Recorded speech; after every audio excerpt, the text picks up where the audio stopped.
Okay,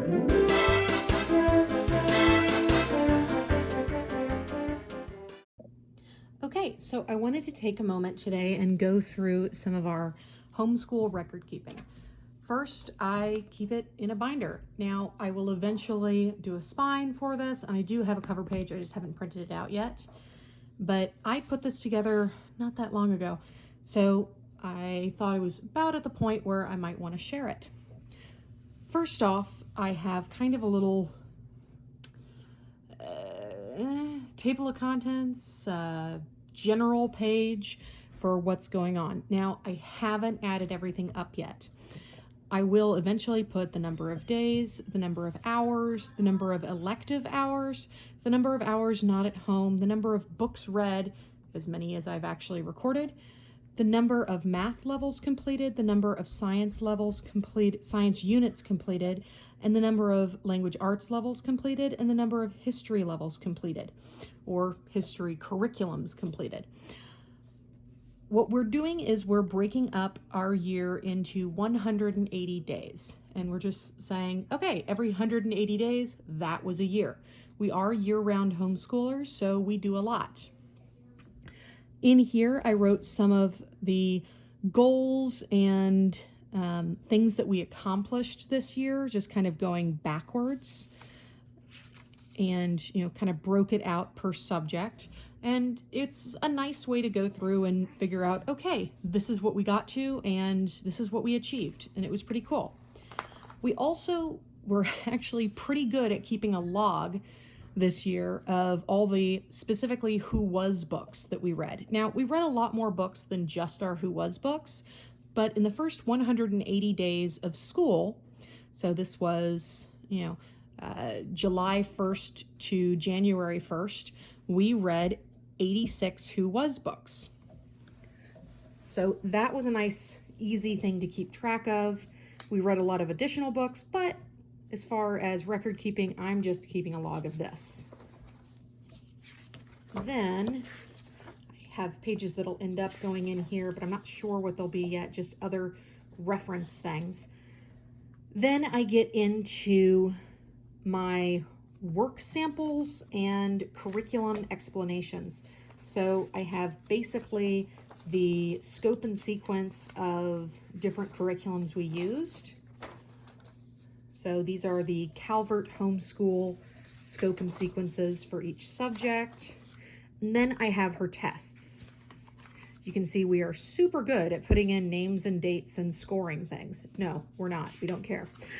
But she fills things out, and you can kind of see as some of the curriculum has tests that they get harder over time. One of the things that I guess the government, if they ever chose to audit us, would be looking for is that she is making progress and having lots and lots of tests in here showing the curriculum getting harder over time and her mastering new skills. We'll definitely get her to that. So it just keeps going. And it's like some really easy stuff at the beginning. So we did Calvert, and then we got into The Good and the Beautiful Math 2. Calvert was a level 1, so when we moved on to level 2, and I just have, the scope and sequence and table of contents for it, some basic stuff there, and then we have her tests, which they call like section reviews or assessments for that curriculum. And anytime I saw something like that, I pulled it out and put it in here so that we would have the record of it. And then I did the same thing for language arts, and I have pulled out the assessments. I printed wrong, so like half my pages for language arts were upside down. I will learn to do it better. And then for science, we didn't really have reviews, so I just put the scope and sequence, and for that I just put the table of contents for each one of the science units that we did. Same thing with history. I got this off of their website rather than photocopying mine because I thought it would be easier. So it has like this weird watermark all over everything, which is kind of annoying. So you can see all of that. So then we get into the actual logs. So I made my own log pages for us because I'm not always the only one homeschooling. My husband is actually the primary homeschooler. So he's the one home all day. So just started at the first day. This is day 1. We should have circled what day it was, but didn't.